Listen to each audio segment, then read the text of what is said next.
My coworker tried to frame me for leaking company data, so I exposed the lies he'd been hiding for years and watched him lose everything. My name is Jack Radcliffe, a 29-year-old cybersecurity specialist working in a financial tech startup in Seattle. The office was small, modern, and full of people who pretended they loved the hustle. But the worst of them all was my coworker Cranial DeFeo, a derived name based off a certain Hollywood actor whose reputation for playing shifty characters fit him perfectly. DeFeo was the kind of guy who smiled at you like a used car salesman while planning 10 ways to ruin your week behind your back. He dressed fancy, talked fancy, and lied fancy. And for some reason, he picked me as his favorite target. My problems with him began when our company announced a new position, Senior Security Lead. It was a big jump, better pay, private office, and most importantly, a chance to lead the department instead of constantly cleaning up after irresponsible coworkers. Both of us applied. I wasn't worried. I had been at the company longer, had cleaner project history, and actually knew how to write secure code without Googling, "What is SQL injection?" But DeFeo had one special skill: politics. He could charm people with meaningless jargon and shallow compliments. He looked like success, even if he never actually produced any.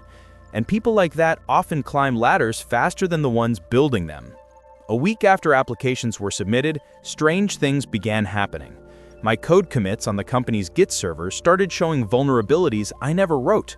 Configuration files I had secured were suddenly wide open. Access logs showed my credentials being used at 2 a.m. on days I wasn't even awake past midnight. At first, I thought it was a glitch, maybe a syncing issue. But when my manager, Mr. Tomlinson, called me into his office with printouts of my suspicious activity, I knew exactly whose fingerprints were behind it. DeFeo sat in the corner of the room, pretending to look shocked. His acting was Oscar-worthy.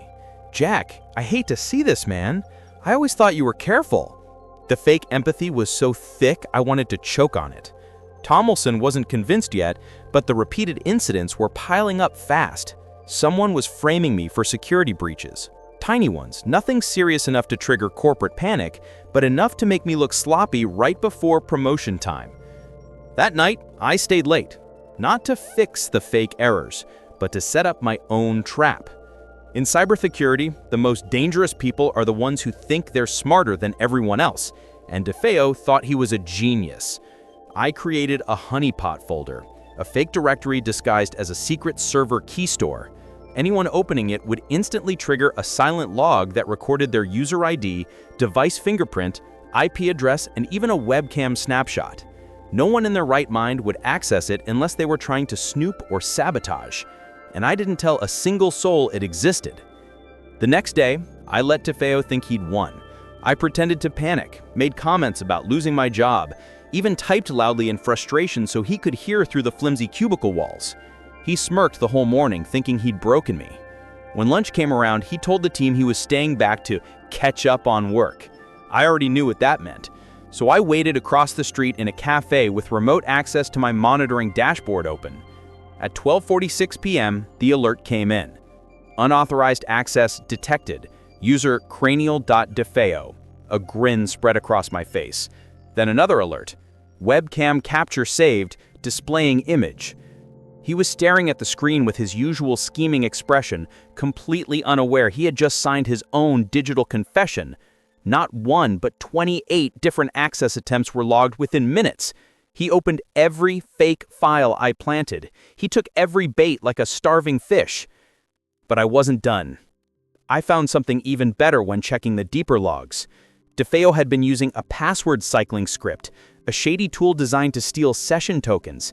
In simple terms, he was intercepting my login data when I wasn't at my desk. It was a firing offense, maybe even a criminal one depending on jurisdiction. Definitely something the board needed to know before promoting anyone. The next morning, I went to HR with a full compiled report, timestamps, credentials accessed, webcam proof, script logs, everything wrapped neatly like a birthday present filled with dynamite. They didn't say a word while reading it. HR called IT leadership. IT leadership called the CTO called the CEO. 30 minutes later, DeFeo was dragged into the same conference room he once tried to watch me burn in. This time his face wasn't smug, it was gray. He tried denying everything at first, then claimed someone used his account. But when they showed him the webcam photos of him at my machine, his excuses died mid-sentence. When they confronted him about the illegal script, he simply broke down. By 4 p.m., his desk was cleared. By 5 p.m., his company card was deactivated. The next day, security escorted him out of the building in front of everyone. But the best part? He wasn't just fired, he was blacklisted from the industry after the CTO reported his actions to the Cybersecurity Association. As for me, Tomlinson called me into his office again, but this time there were no printouts of my mistakes.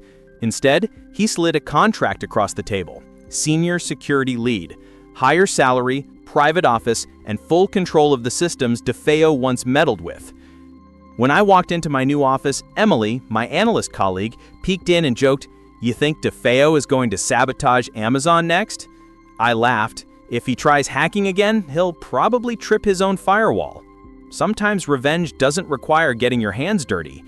Sometimes you just let someone dig their own grave, and you hand them the shovel.